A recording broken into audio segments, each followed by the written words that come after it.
ममता की मूरत कहाती सदा, भरती मातृत्व से अपने संसार को, दे के जग को खुशी गम को पी जाती है, हर समय हित के खातिर है तैयार वो, तज कलेजे का टुकड़ा जो अपना दिया, गैरों को निज गले से लगा क्रंदनी,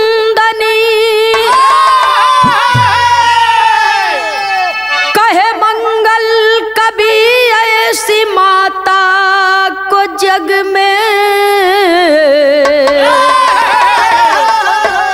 करत कोटि कोटि नमन नंदिनी।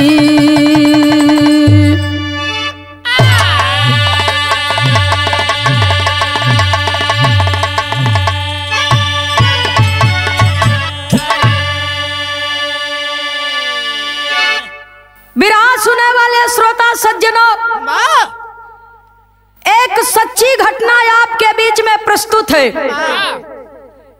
ओपी म्यूजिक माई स्टूडियो के माध्यम से बहुत सारा बिरहा, बहुत सारी कहानियां, वेद पुराण, कहानी कांड आप लोगों ने हमारी आवाज में सुना, इतिहास का छुपा हुआ रहस्य भी सुना।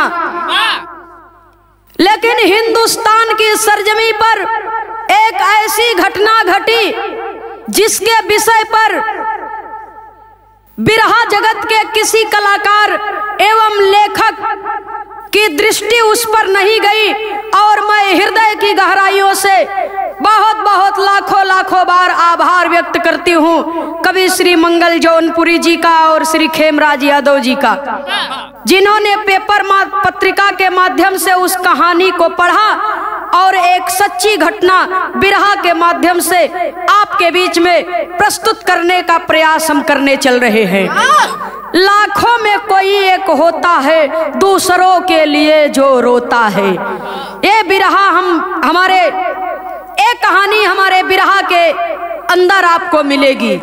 कवि को संकेत करना पड़ा, एक लाइन कव्वाली का भाव है मास्टर साहब।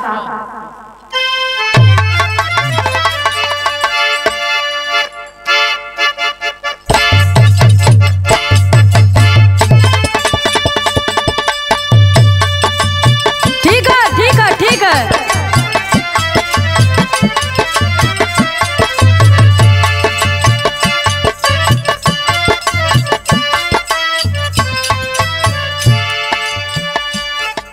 वाह भैया वाह, बहुत सुंदर गीत का संकेत किया, लेकिन विरहा के अंदर कवि को लिखना पड़ा। भूख सह के खिलाता है कोई, भूख सह के खिलाता है कोई,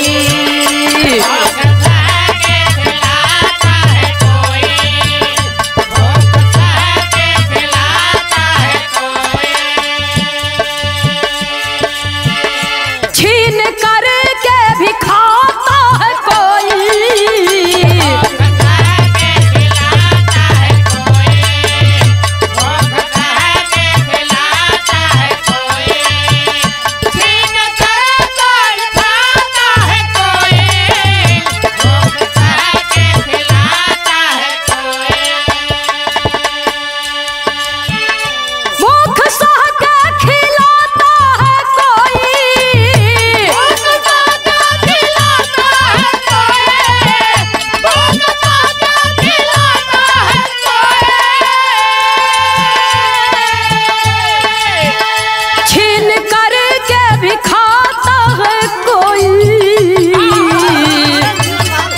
हंस के आंसू छिपाता है कोई,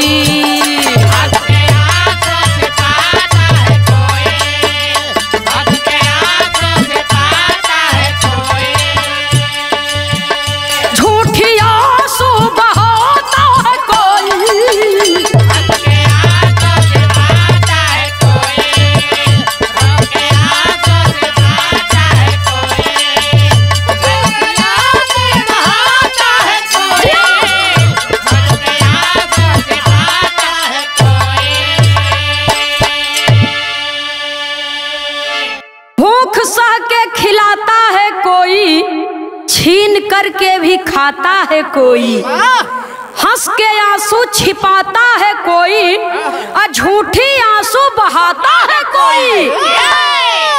ये दुनिया में लाखों में कोई एक होता है बाबूजी, जो अपनी भूख को अपने हृदय के अंदर दफन करके दूसरों को अपने मुंह का निवाला दे देता है। कवि को संकेत करना पड़ा। बिरहा के अंदर शुरुआत कहानी कही हमें सेवा कहना है।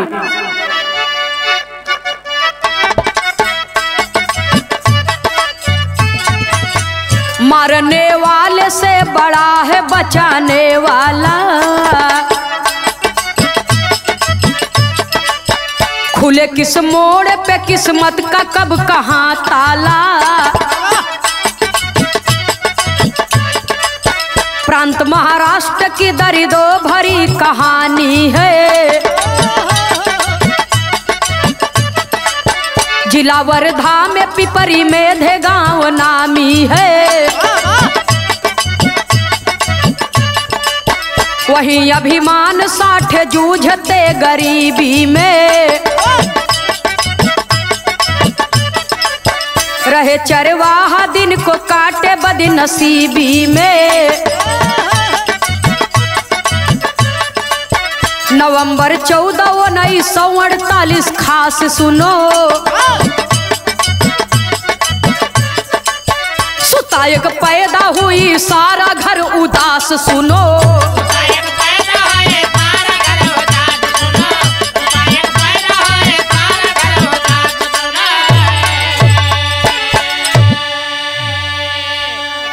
बिरहा सुने वाले बाबूजी बिरहा के अंदर जरा गौर करेंगे। कवि को संकेत करना पड़ा, मारने वाले से बड़ा है बचाने वाला। ये दुनिया में गलती करने वाला नहीं बल्कि गलती का क्षमादान देने वाला बड़ा होता है।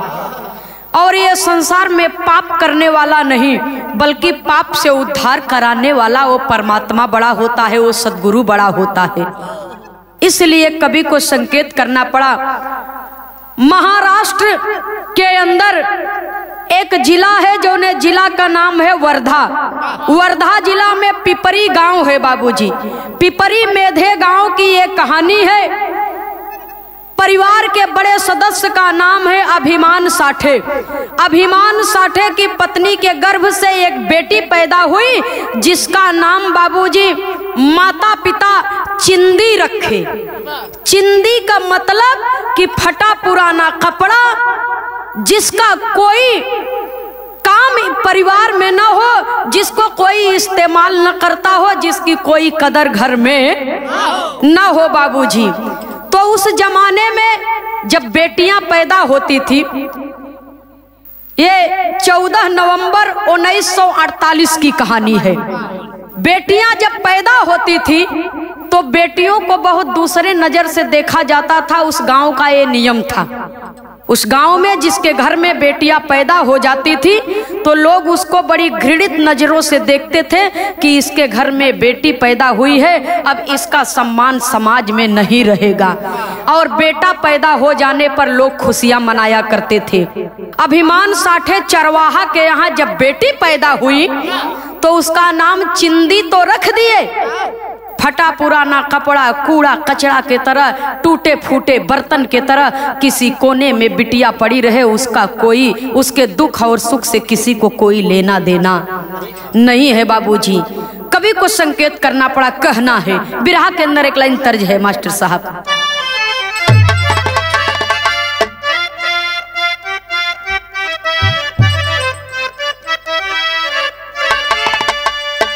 हे राखी हर साल आवेले सवनवा में, तब भैया बहिनी का प्यार जहनवा में। राखी हर साल आवेले सवनवा में। लेकिन माई के जियरे दुखित बा, माई के मनवे दुखित बा। माई के कुखिया के तो उतने पीड़ा बना, चाहे बेटवा होखे चाहे बेटी। गांव वाले लोग तिरस्कार भरी नजरों से देख रहे हैं बाबूजी, लेकिन माई का कहत हईन। तमाई हे माई रोवै काहे पैदा भई करीनवा बा। माई रोवै काहे पैदा भई करीनवा बा। माई रोवै काहे पैदा भई करीनवा बा। तगड़ुअर ये तना गरीबिया के दिनवा बा। माई रोवै काहे पैदा भई करीनवा बा। माई रोवै काहे पैदा भई करीनवा।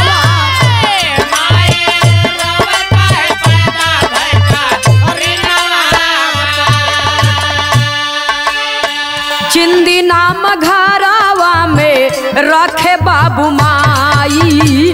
चिंदी नाम घरावा में रखे बाबू माई।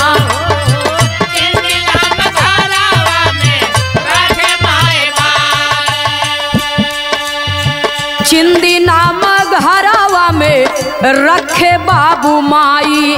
पानी में बिठा के भैंस पढ़े चली जाई। पानी में बिठा के भैंस पढ़े चली जाई। पानी में बिठा के भैंस पढ़े चली जाई। रोज मार पोरयावत ओरा हनवा बा। माई रोवै काहे पैदा भई करीनवा बा। माई रोवै काहे पैदा भई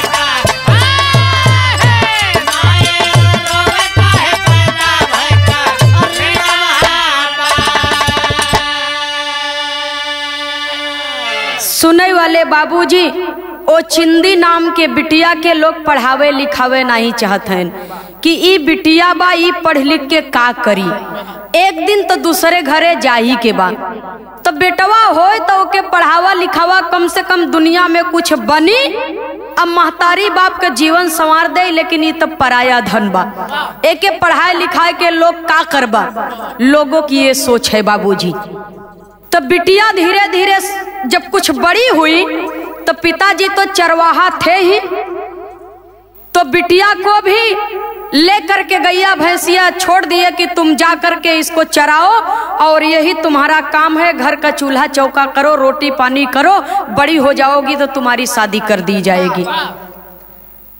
लेकिन चिंदी नाम का बिटिया जब भैंसिया गैया लई के जाए बाबूजी चरावे बदे तो गाय भैंस के छोड़ के गाय भैंस चरई लागे, तालाब में नहाए लागे और वो लड़किया गैया भैंसिया के छोड़ के गांव का लड़का कुल स्कूल जात रहे तो चोरी चोरी स्कूल चली जाए। गाय भैंस छोड़ के चोरी चोरी स्कूल चली जाए बाबूजी। और धीरे धीरे बाबूजी वो लड़की अपने माता पिता के चोरी चोरी चौथी क्लास तक पढ़ी। और जब चौथी क्लास तक पढ़ी बाबूजी तो बिरहा के अंदर कवि को संकेत करना पड़ा कि गांव के लोगन के दबाव से गरीबी के कारण अभिमान साठे अपनी बेटी चिंदी का विवाह, वो चौथी क्लास पास हुई लड़की का विवाह एक 30 साल के लड़के से कर दिए। और जब 30 साल के लड़के से कर दिए बाबूजी तो 30 साल के लड़के से तय कर दिए, बारात दरवाजे पर आई। और जब बारात दरवाजे पर आई तो कवि को संकेत करना पड़ा। बिरहा के अंदर एक लाइन तर्ज है मास्टर साहब।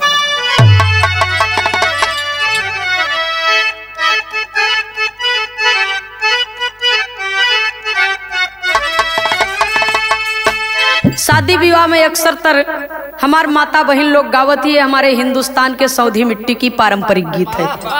मतारी बहन कैसे गावत ही बाबूजी। आमावा महुआ के झूमे डरिया,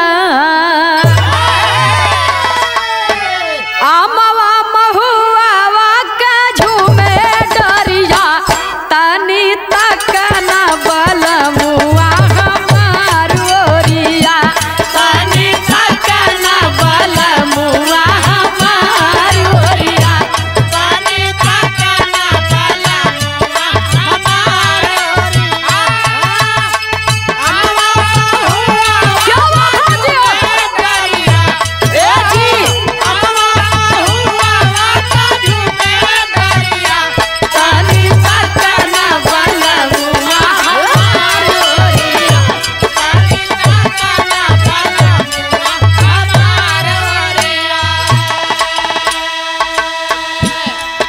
पिताजी अपने बिटिया चौथी क्लास पास हुई, बिटिया की शादी 30 साल के लड़के से जब तय कर दिए, बारात दरवाजे पर आई तो हुआ क्या?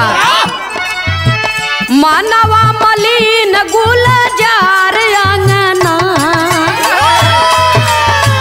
मानवा मलिन गुलजार अंगना, डोली लैया ये सजनवा बाजत बा बजना, डोली लैया ये सजनवा बाजत बा बजना, डोली लैया ये सजनवा,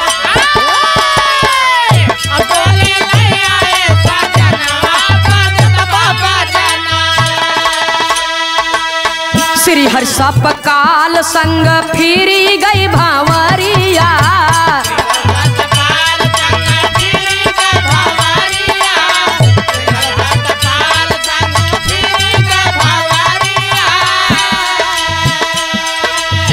बाले पनवा में पहिरी शादी के पियरिया,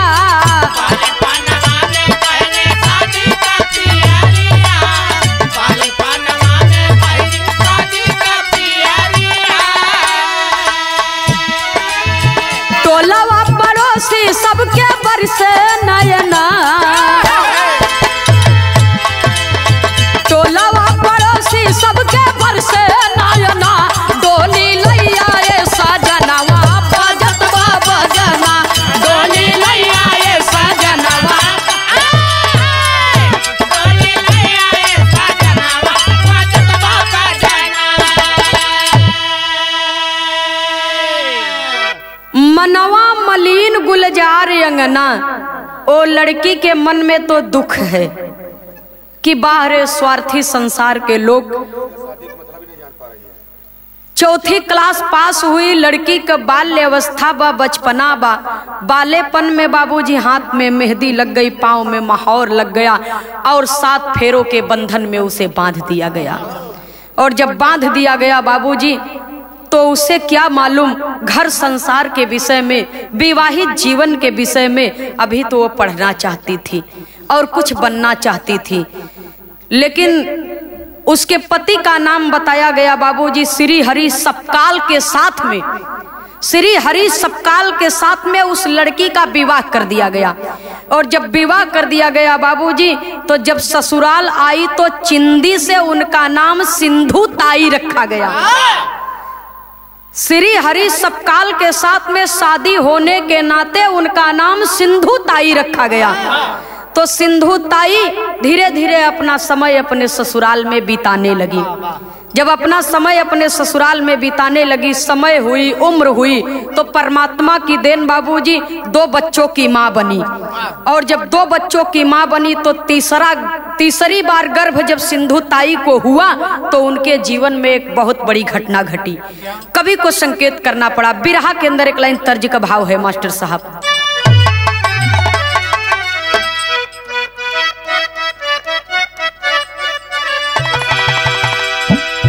हौले हौले चलू रे कहाँ रवा,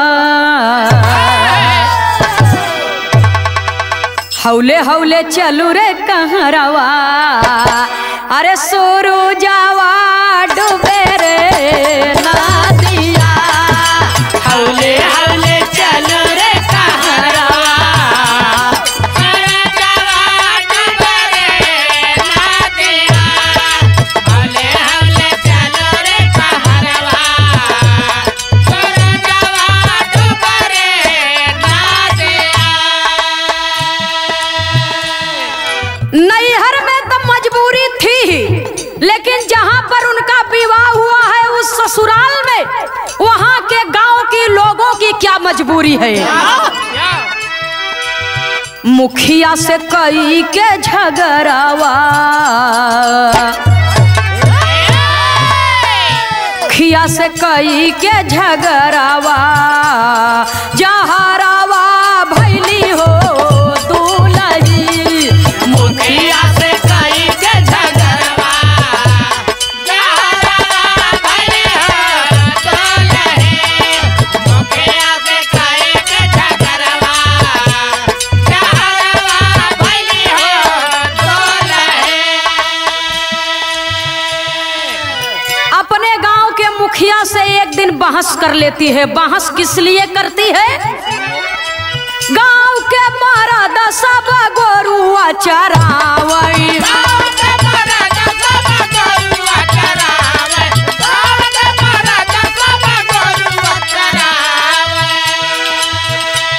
अरे बहू बेटी जाय के गोबरवा उठावई, बहू बेटी जाय के गोबरवा उठावई, बहू बेटी जाय के गोबरवा उठावई। तब पैसा न देला हुसियरवा, पैसा न देला हुसियरवा, जहरवा भैली हो दूल्ही, पैसा न देला हुसियरवा, जहरवा भैली हो, पैसा न देला हुसियरवा, जहरवा भैली हो दूल्ही। ससुराल में मजबूरी यह बात के बा कि गांव का मुखिया दादा का दबदबा पूरे गांव में बा। अनगिनत गैया भैंसिया उनके घर पे। अब पूरे गांव का जितना भी मजदूर, जितना भी पूरे गांव में एक एक घरे का आदमी मुखिया दादा का गोरुआरी करे, उनकर गैया भैंसिया चरावे और उनकर गैया भैंसिया चरावे बाबूजी। आज जितना घरे घरे के बहू बिटिया रहे सब जाए के गोबर उठावे, गोबर पानी करे, मुखिया दादा का गोरुआरी सब पूरा परिवार मिलके करे। और ये बात सिंधु ताई बर्दाश्त इसलिए नहीं कर पाई कि गोरुआरी तो सब लोग करत हैं, चाकरी तो सब लोग कर रहे हैं, लेकिन वो गांव का मुखिया किसी को मजदूरी नहीं देता था बाबूजी। और जब किसी को मजदूरी नहीं देता था बाबूजी तो सिंधु ताई से ये बात बर्दाश्त नहीं हुआ कि मुखिया दादा का मजदूरी सब करत हैं, उनकर चाकरी सब करत हैं, लेकिन जब मजदूरी न मिली तो लड़का बच्चा कैसे खई, कैसे कोई का भविष्य बने, कैसे लोग जीवित रही। तो जाकर के कलेक्टर के सामने बाबूजी ऑफिस में शिकायत कर देती है। और जब शिकायत कर देती है बाबूजी तो मुखिया दादा से ये बात बर्दाश्त कि जमाने से हमारे पुरखों का दबदबा इस गांव में चला आ रहा है और मेरा भी दबदबा इस गांव में है, लेकिन इस मजदूर की, मेरे चरवाहे की दुल्हन की इतनी बड़ी हिम्मत कि मेरी खिलाफत करती है और जाकर के शिकायत करती है। मैं इसकी जिंदगी को सुकून से बीतने नहीं दूंगा। उसके मन में पाप सवार हो गया। तो एक दिन श्री हरि सपकाल से मुखिया कहता क्या है, बिरहा में एक लाइन तर्ज है मास्टर साहब।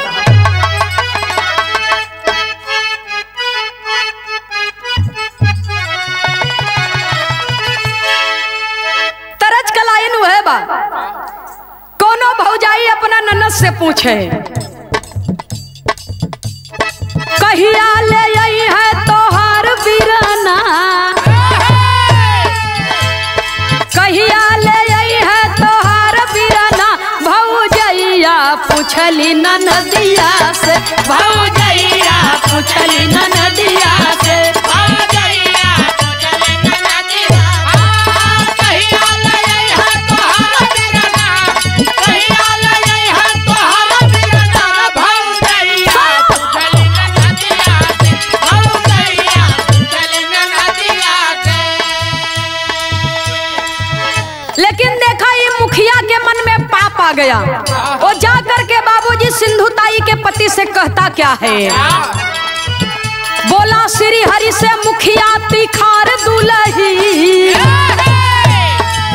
बोला श्री हरि से मुखिया तिखार दुलही, बड़ी उल्टा मिली बात तोहार दुलही, बड़ी उल्टा मिली बात तोहार दुलही, बड़ी उल्टा मिली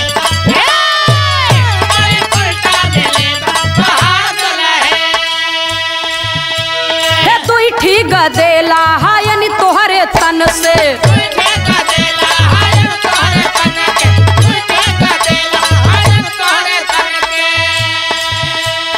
तीसरा बा पेटे में हमारे बदन से,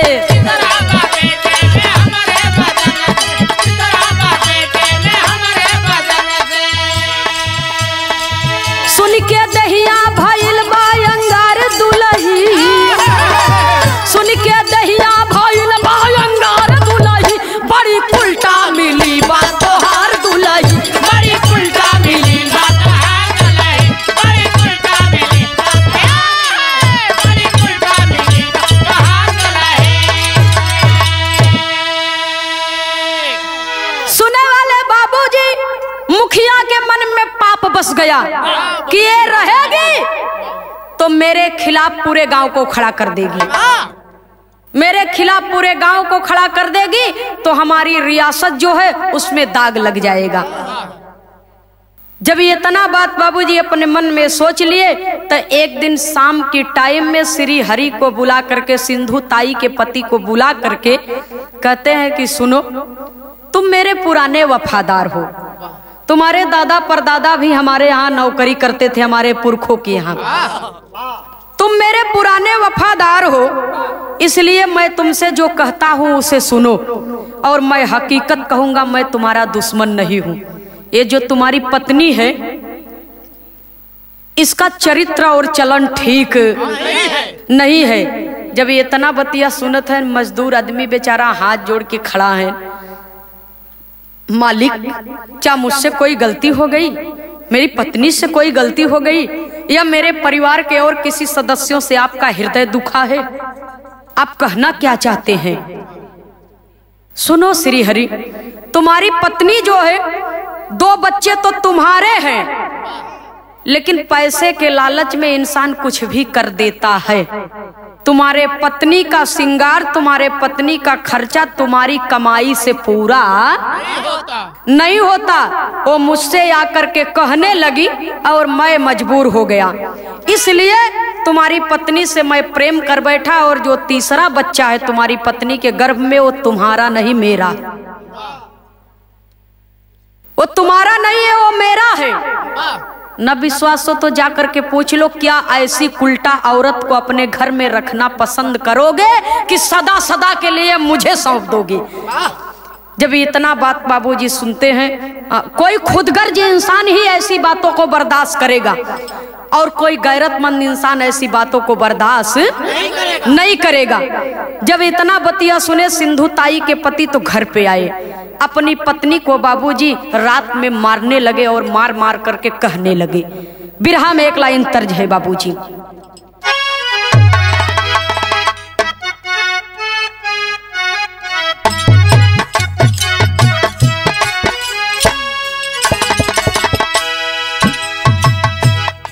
माता बहन लोग इसको गाया करती हैं, और हमारे जनपद प्रयागराज के बिरहा सम्राट श्री दुखीराम यादव जी इस गीत को गाए हैं सियार सियारिन के प्रेम में। माई कहीं की बेटी नियरे बियाह बई हो, माई कहीं की बेटी नियरे बियाह बई हो, बपई कहीं की बड़ी दूर हो, माई कहीं की बेटी नियरे बियाह बई हो, बपई कहीं की बड़ी दूर हो, माई कहीं की बेटी नियरे बियाह बई हो, बपई कहीं की बड़ी दूर हो।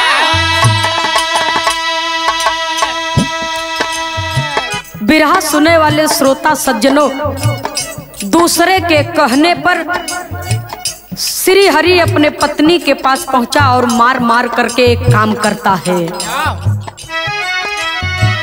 केसिया पकड़ी के घर सीट सजनवा हो,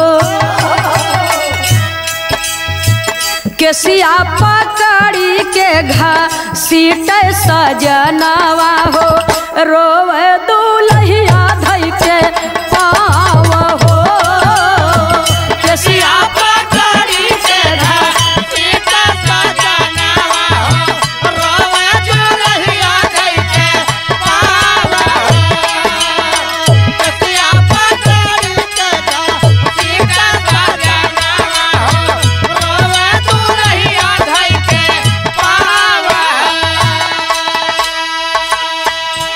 कवनो ना कैली सैया कबहू कसूरवा हो, तोहरे मूरत हमरे मन के मंदिरवा हो, पेटवा पे लतवा मारई बन के कसैया हो, पेटवा पे लतवा मारई बन के कसैया हो, फेंक दिहला पशुअन के ठाव हो।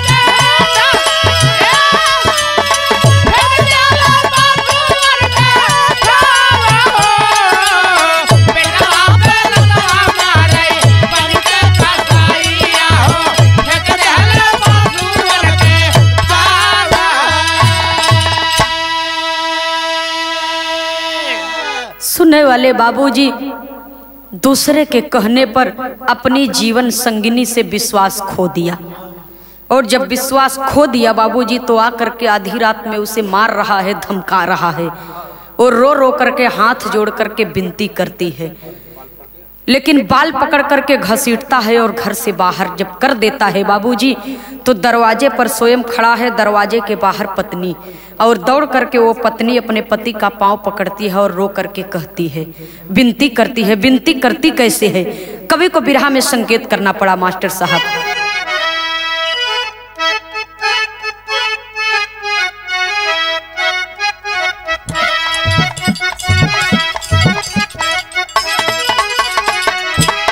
ये तर्जमा मास्टर साहब लेकिन तनी और बदल के आवा। सूरदास जी, अरे छोड़ी देबा हमारो, रो करके कहती है,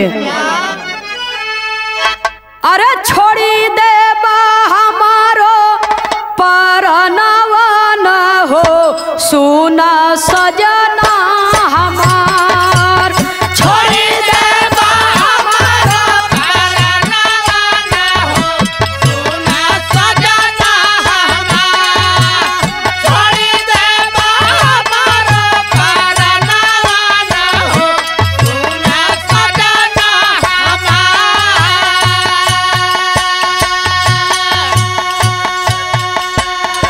जान लेने पर तुल गया है, कवि को लिखना पड़ा बाबूजी, पेटावा पे मारे पापी खींची कर के लतावा, पेटावा पे मारे पापी खींची कर के लतावा, पेटावा पे मारे पापी खींची कर के लतावा,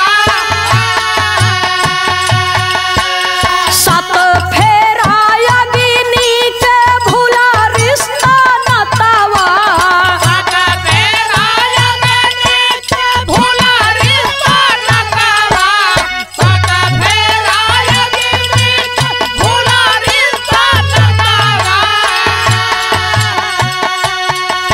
अरे अबला के भीगी गइल तनवा न हो, बहे खुनावा के धार, अबला के भीगी गइल तनवा न हो, बहे खुनावा के धार, अबला के भीगी गइल तनवा न हो, बहे खुनावा के धार।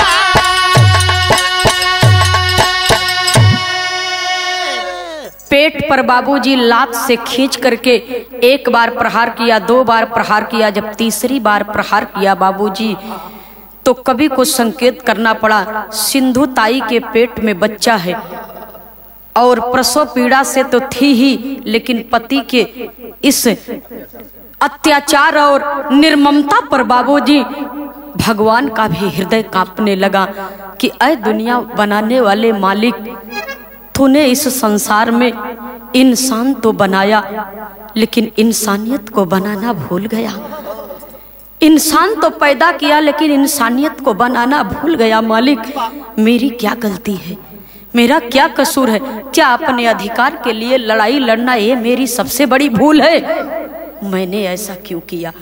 रो रही है बाबूजी और पति का पांव पकड़ करके बार बार माफी चाहती है कि आप मुझे इतना दर्द दे रहे हो तो इसके पीछे का कारण तो बता दो मुझे। क्यों मार रहे हो आप और क्यों मुझे अपने घर से निकाल रहे हो? लेकिन वो पापी कुछ बोलता नहीं है। मार मार करके बाबूजी गौशाला में जा करके फेंक दिया। सिंधु ताई बेहोश है बाबूजी, और खून की धारा बह रही है, खून की धारा बह रही है। बेहोशी की हालत में सिंधु ताई ने एक बच्ची को जन्म दिया, एक बच्ची को जन्म दिया बाबूजी। और बच्ची को जब जन्म देती है तब उनकी चेतना लौटती है, होश में तो आती है, लेकिन इतनी पीड़ा है, इतना दर्द है बाबूजी कि उस दर्द को सह नहीं पाती है। और साड़ी उनके तन पर का कपड़ा खून से भीग चुका है। और एक गाय गौशाला में गैयों ने बाबूजी मारना चाहा, लेकिन एक गाय सिंधु ताई ऐसे बीच में पड़ी है बाबूजी, और गाय का 2 पैर इस साइड में है और 2 पैर उस साइड में है, बीच में सिंधु ताई है जो और गौएं मारना चाहती है बाबूजी। तो वो गाय जो सिंधु ताई की रक्षा कर रही थी, वो सब गैयों को बाबूजी मार मार के भगाने का प्रयास करती है। तो सिंधु ताई ने अपने मुंह से अपनी ये कहानी बयान की है बाबूजी।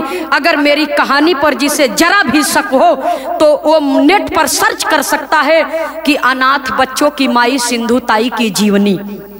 उन्होंने अपने मुंह से इस कहानी को बताया है मीडिया वालों के सामने कि जब मैं होश में आई तो एक गाय मेरी रक्षा कर रही थी, और मैं बगल से एक पत्थर उठाई, एक पत्थर का टुकड़ा मुझे पड़ा मिला, मैं उसे उठाई हूँ। और 16 प्रहार जब बच्चा पैदा होता है बाबूजी तो दाई आती है नाल काटने के लिए, तो 16 प्रहार मैं उस पर की हूँ उस पत्थर से, और तब जाकर के उस बंधन से मेरी बच्ची अलग हुई है। और मैं अपनी बच्ची को उठाई, और अब ससुराल से कोई आसरा मिले, पति तो घर से निकाल दिया, अब कोई आसरा मिले बाबूजी इसकी उम्मीद बिल्कुल नहीं है।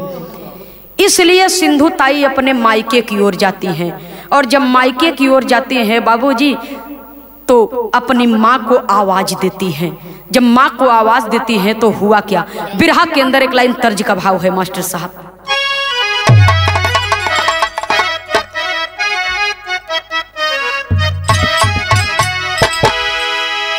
श्याम एक बेरी बसिया बजाएदा, लेकिन बिरहा में भाव है, माई एक टूका रोटिया खियाएदा, खियाएदा माई एक टूका रोटिया खियाएदा, खियाएदा माई एक टूका रोटिया खियाएदा। हे नहीं होवे तपनिया पियाएदा,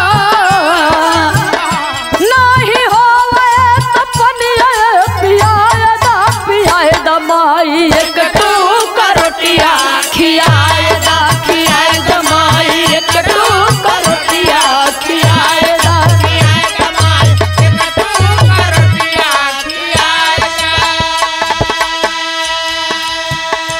सिंधु ताई की ये बात बाबूजी जो सुनते हैं उनका कलेजा कांप जाता है कि बाहर वक्त ये दुनिया में समय अपना है तो सारे अपने हैं, और जब समय बाबूजी खराब है तो इस संसार में कोई अपना नहीं है। कभी को संकेत करना पड़ा बाबूजी, माँ को आवाज देती है, भूखिया से तड़पत बा दिलवा के टुकड़ा, भूखिया से तड़पत बा दिलवा के टुकड़ा, झलकत बदन हमारा फाटल बा कपड़ा, झलकत बदन हमारा फाटल बा कपड़ा, झलकत बदन हमारा फाटल बा कपड़ा।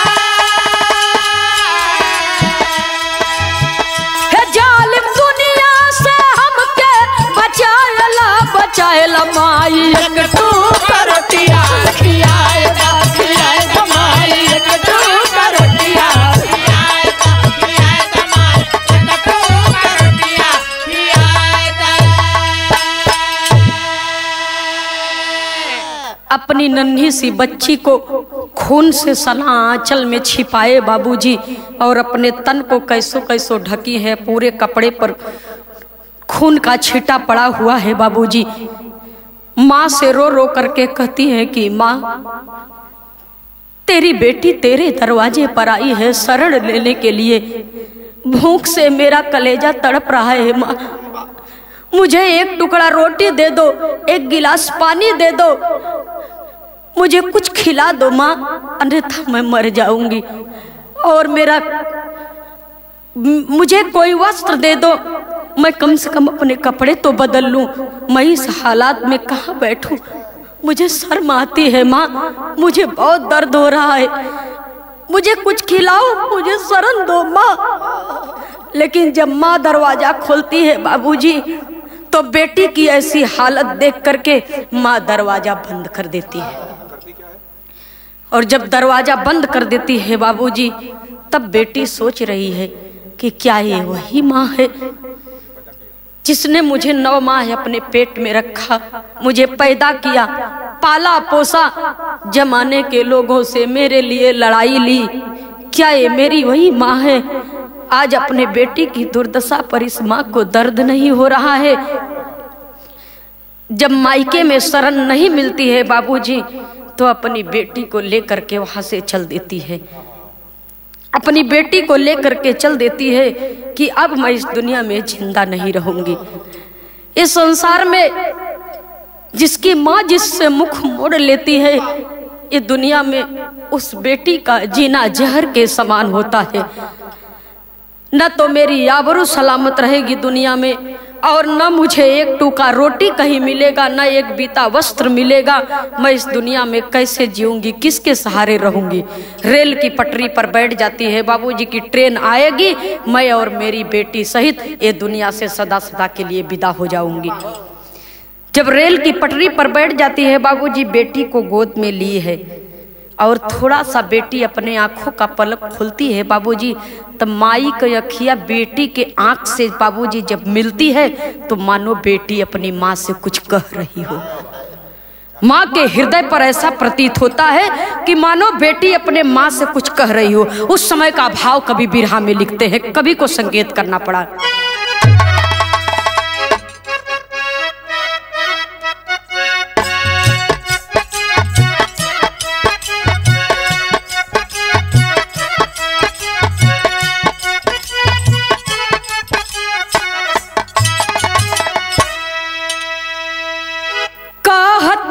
बेटी जानी मारा परनावा हो, मारा परनावा हो, कावन का सुरावा मार जी,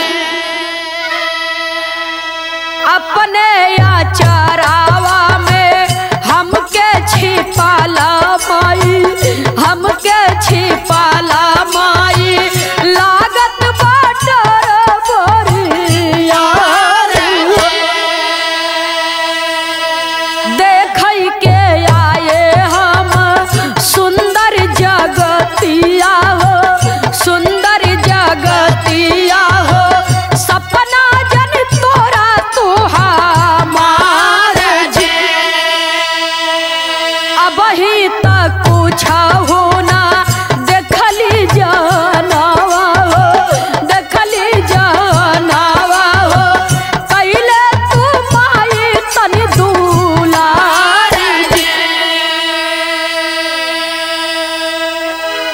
मानो बेटी माँ से कह रही है कि ऐ माँ, मुझे क्यों मारना चाहती हो? अरे तुम मेरी बहादुर माँ हो, तुम मेरी बहादुर माँ हो, और मैं उस बहादुर माँ की कोख से जन्म ली हूँ। मेरा क्या कसूर है? मुझे मत मारो माँ, और खुद भी मौत के हवाले मत करो। ये दुनिया वालों ने अत्याचार किया है तुम पर, अगर मर जाओगी तो पूरी नारी जाति का अपमान होगा, एक बेटी का अपमान होगा, एक पत्नी का अपमान होगा, एक माँ का अपमान होगा। इसलिए मरना तो कायरों का काम है, मुझे जीना है इस दुनिया में, मुझे मरना नहीं है, मुझे जीना है। माँ मुझे बचा लो, मौत से मुझे डर लगता है। मानो बेटी चीख चीख करके अपनी माँ से ऐसी बातें कह रही हो। सिंधु ताई का इरादा बदल गया। उनका इरादा बदल गया बाबूजी। रेल की पटरी से अपनी बेटी को उठाती है और वहां से चल देती है। और जब चल देती है बाबूजी तो कवि को बिरहा से लिमिटेरी के भाव में लिखना पड़ा।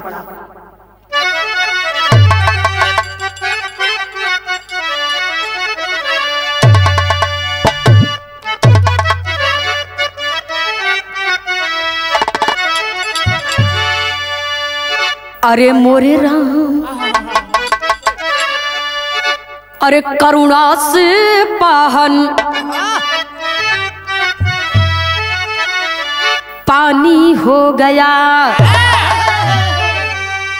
खुदा की कलम रो पड़ी खुद जो लिखी कहानी।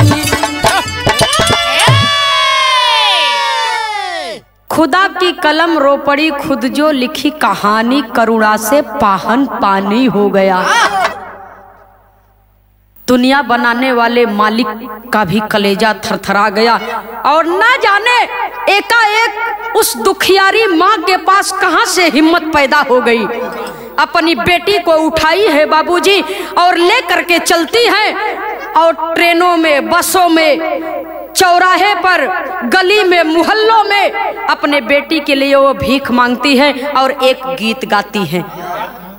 इसको भी इंटरव्यू में मीडिया वालों के सामने सिंधु ताई माँ ने इस गीत को गाया है और दोहराया है अपनी कहानी को, जो गीत मैं बिरहा के अंदर गाने जा रही हूँ बाबूजी।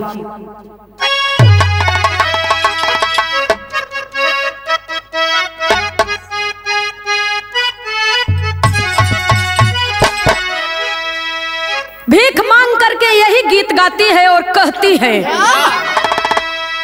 हमसे नहीं तू खाने पीने की बात कर, हमसे नहीं तू खाने पीने की बात कर, मर्दों की तरह दुनिया में जीने की बात कर।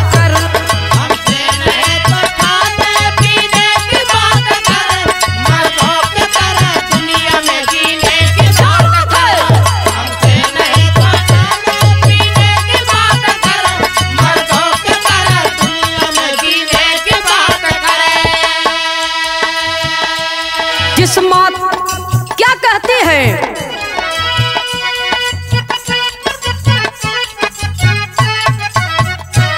जिस मातृभूमि की तू अरे गोद में पला,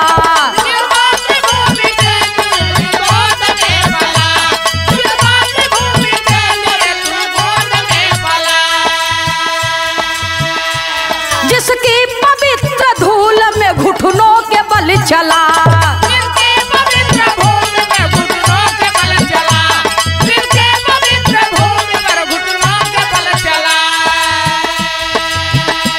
उसके फटे आंचल को तो सीने की बात कर, उसके फटे आंचल को तो सीने की बात कर, मर्दों की तरह दुनिया में जीने की बात कर।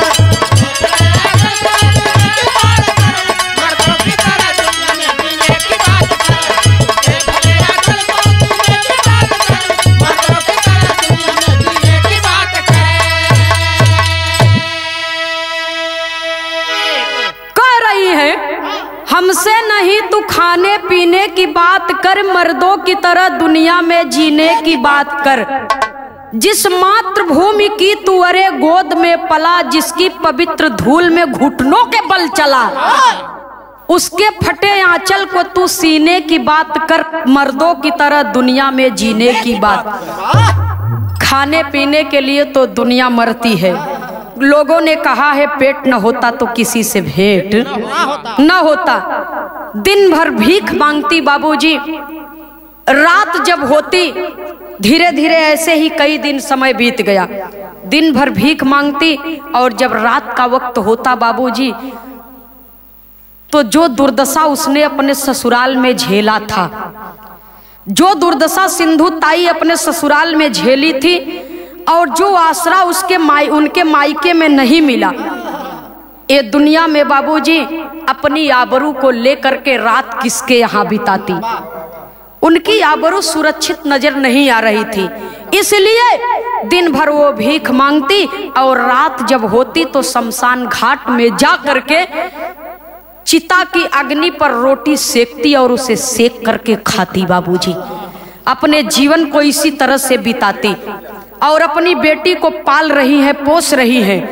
धीरे धीरे एक नहीं, दो नहीं, कई बच्चों को, किसी को भीख मांगते हुए, किसी को एड़ियां रगड़ते हुए, किसी को बाबूजी बीमारी की हालत में देखते हुए, जिस भी अनाथ बच्चों को और पा जाती बाबूजी भीख मांगते समय, उनको अपना लेती और उनको भी साथ में रखती और जो रोटी चिता की अग्नि पर सेकती बाबूजी, उसमें से बांट बांट करके खाती, उन बच्चों को भी खिलाती। धीरे धीरे जब समय और आगे बढ़ा तो अपने मन में एक विचार आया, सिंधु ताई के मन में एक विचार आया कि मेरी खुद की बेटी है, मेरी खुद की बेटी है और मेरे पास इतने सारे अनाथ बच्चे हैं। हो सकता है जाने अनजाने में मेरे बेटी के प्रति मेरे अंदर की ममता जग गई तो इन बच्चों का क्या होगा, इनका देख रेख कौन करेगा। इसलिए अपनी बेटी को एक अनाथ आश्रम में छोड़ करके स्वयं अनाथ बच्चों की मां बन गई बाबूजी, ताकि मेरे मन की ममता इन अनाथ बच्चों पर कभी भारी न पड़े। इसलिए अपनी खुद की बेटी को अनाथ आश्रम में छोड़ करके स्वयं अनाथ बच्चों की मां बन गई। ऐसी मां की मातृत्व को बाबूजी हम हृदय की गहराइयों से सत सत नमन करते हैं। अल्लाह के अंदर कभी कुछ संकेत करना पड़ा बाबूजी।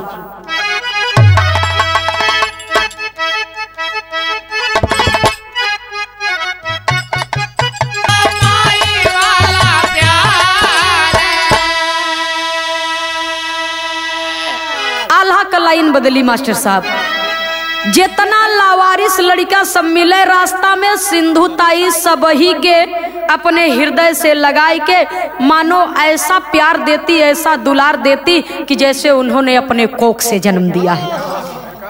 कवि को संकेत करना पड़ा बाबूजी, कहना है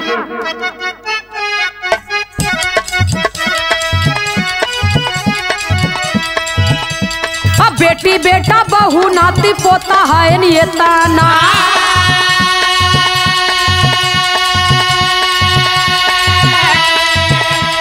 गिने से और आई नहीं पूरा परिवार।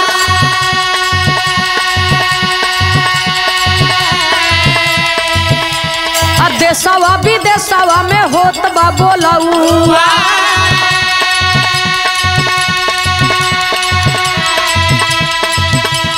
सगरी हलतिया बताव निरुआ।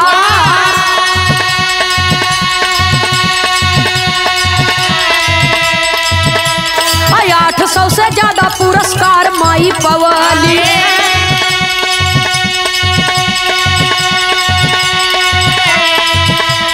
राष्ट्रपति जेकर किए हैं सत्कार।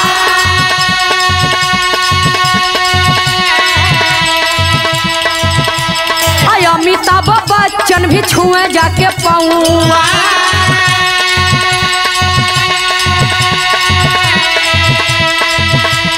कर सफर चढ़ के माई वायु या।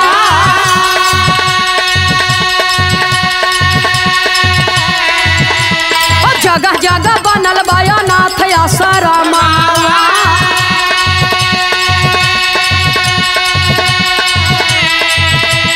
बेटा बेटी देखभाल कर हो सूजा।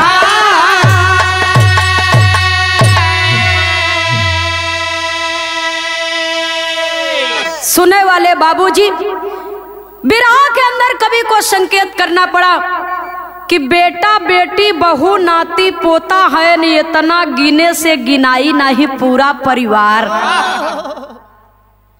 एक बेटी के लिए जिस मां को उसके पति ने घर से निकाल दिया, एक बीता वस्त्र के लिए जिस मां की मां ने दुत्कार दिया बाबूजी, आज वो माँ हजारों हजार बच्चों की माँ है और उन अनाथ बच्चों की माँ को बाबूजी भगवान से बड़ा दर्जा ये दुनिया में दिया गया। यहाँ तक बताया गया कि 800 से ज्यादा पुरस्कार से उन्हें सम्मानित किया गया। स्वयं राष्ट्रपति भी उन्हें सम्मान किए। और जिन्हें बताया जाता है कि दुनिया में सबसे बड़ा एक नाम आता है फिल्मी दुनिया में बाबूजी, जिन्हें महानायक कहा जाता है। नायक तो बहुत पैदा हुए हैं, न जाने कितने पैदा होंगे, लेकिन नायकों के महानायक सिर्फ एक ही हैं, जिनका नाम बताया जाता है बाबूजी बिग बी अमिताभ बच्चन जी। वो स्वयं जा करके माँ सिंधुताई का चरण स्पर्श किए हैं और साक्षात नेट पर यह भी दिखाया गया है चरण स्पर्श करते समय का सीन। वो जा करके उस माँ का चरण स्पर्श किए हैं। बड़े बड़े नेता अभिनेता उस माँ के अनाथ आश्रम पर जाते हैं बाबूजी और उन अनाथ बच्चों की माँ सिंधुताई का चरण स्पर्श करके उनसे आशीर्वाद लेते हैं। और उनके वीर गाथा को, एक वीरांगनाएं वो थी जो अपने देश के लिए अपना लहू बहा दिया, अपने देश को आजादी दिलाया, लेकिन उनके वीर गाथा को बाबूजी बड़े बड़े लोग नतमस्तक होकर के प्रणाम करते हैं, नमन करते हैं। जगह जगह पर अनाथ आश्रम बना हुआ है और बेटी बेटा नाती पोता तो इतना है कि पूरा परिवार गिनले से गिनाई नहीं। लेकिन एक बात का हृदय में बाबूजी कसक है, कवि को संकेत करना पड़ा, कहना है।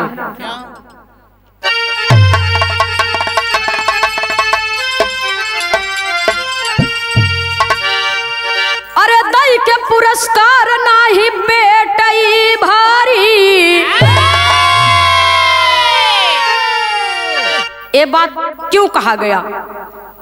फूल मालाओं से सजा हार, फूलों से सजा गुलदस्ता, ये सारी चीजें जो है बाबूजी लोग देते हैं हाथ में, लेकिन इनको बेच करके पेट तो नहीं भरा जा सकता। पेट भरने के लिए पैसा चाहिए, पेट भरने के लिए अन्न चाहिए, और अन्न तभी खरीदा जा सकता है, गेहूं चावल तभी खरीदा जा सकता है जब पास में पैसा हो तब। इसलिए कवि को संकेत करना पड़ा। अरे दई के पुरस्कार नाही बेटई भारी, अरे दई के पुरस्कार नाही बेटई भारी, आया के सबही के हथवा बटावे के परी।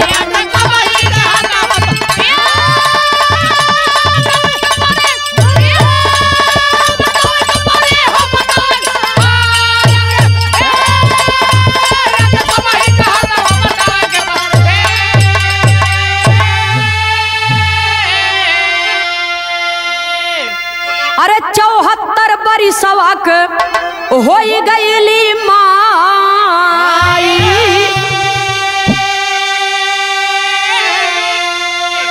अरे व्यथाया पर रोई रोई रहली सुनाई।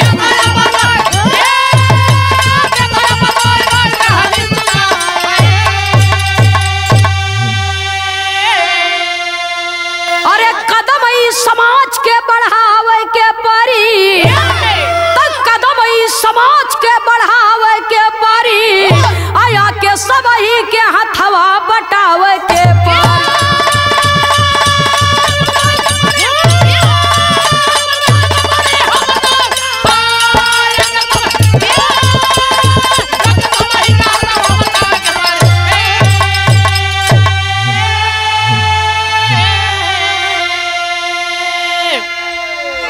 अंत में उनका पति जो मार करके घर से बाहर निकाल दिया था, उसकी हालात अब बद से बदतर हो गई है, वो भी बीमारी से ग्रसित हो गया है।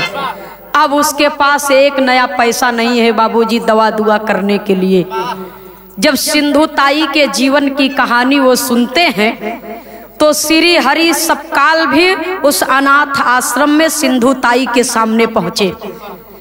और जब पहुंचे बाबूजी तो सिंधुताई जब देखती है बाबूजी, तो सिंधुताई को देख करके उनके पति अपनी पति के चरणों में, अपनी पत्नी के चरणों में गिर करके माफी मांगते हैं कि प्रिय मुझे माफ कर दो, मुझसे बहुत बड़ी भूल हो गई, अब इतनी बड़ी भूल अपने जीवन में कभी करूंगा नहीं।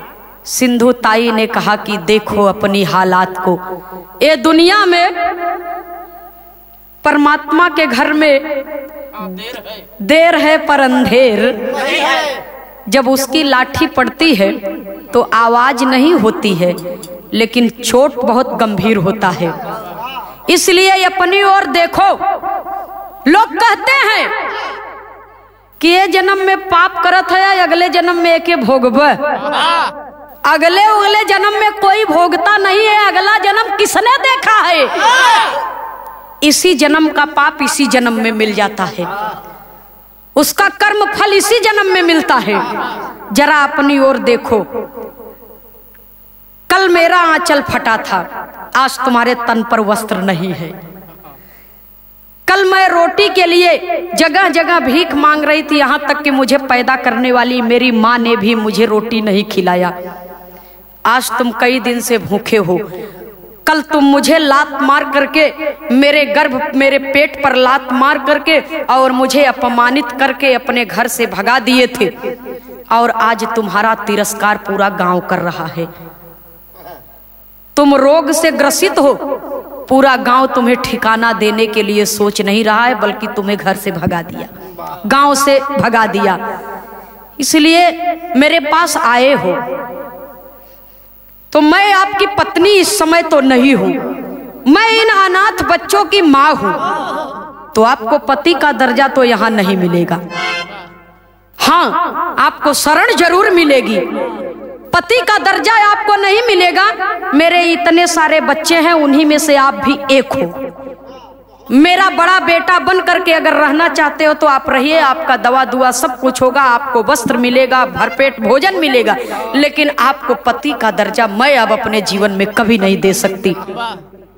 अंततोगत्वा बाबूजी उनकी दवा इलाज सब कुछ चला, लेकिन समय आया तो श्री हरि ये दुनिया को छोड़ करके चल बसे, भगवान को प्यारे हो गए। आज वर्तमान समय में सिंधु ताई माँ की उम्र 74 वर्ष है, 74 या 75 इसी बीच में चल रही है बाबूजी आज वर्तमान समय में। तो आप सर्च करके देख सकते हैं। मेरे बिरहा से किसी को शक हो या किसी को ये कहानी झूठी लगे, अक्सरतर कांड कहानी काल्पनिक होता है, लेकिन एक ऐसा कांड है, बंबई कांड, 1500 बच्चों की माई सिंधु ताई। ये जीवन की एक हकीकत घटना है, एक रत्ती भी आपको काल्पनिक बात नहीं मिलेगी। आप इसे देख सकते हैं, सुन सकते हैं, समझ सकते हैं। अगर सहयोग करना चाहे तो सहयोग भी कर सकते हैं। आखिरी और अंतिम प्रमाण में गुरु घराने के परिचय के साथ में कवि को संकेत करना पड़ा।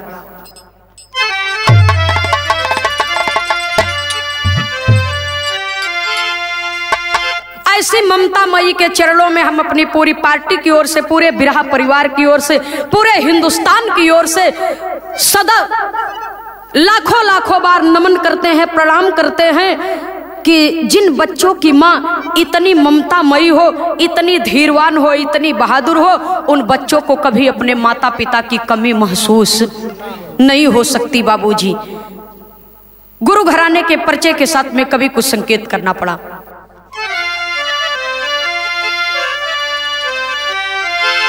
राम हित गुरु सीताराम, गुरु भगेलू राम किशोर, मंगल जौनपुरी की कविता चर्चित चारों ओर। अरे राम करुणा से पाहन पानी हो गया, नंदनी खेमराज के रक्षक है शिवदानी, करुणा से पाहन पानी हो गया।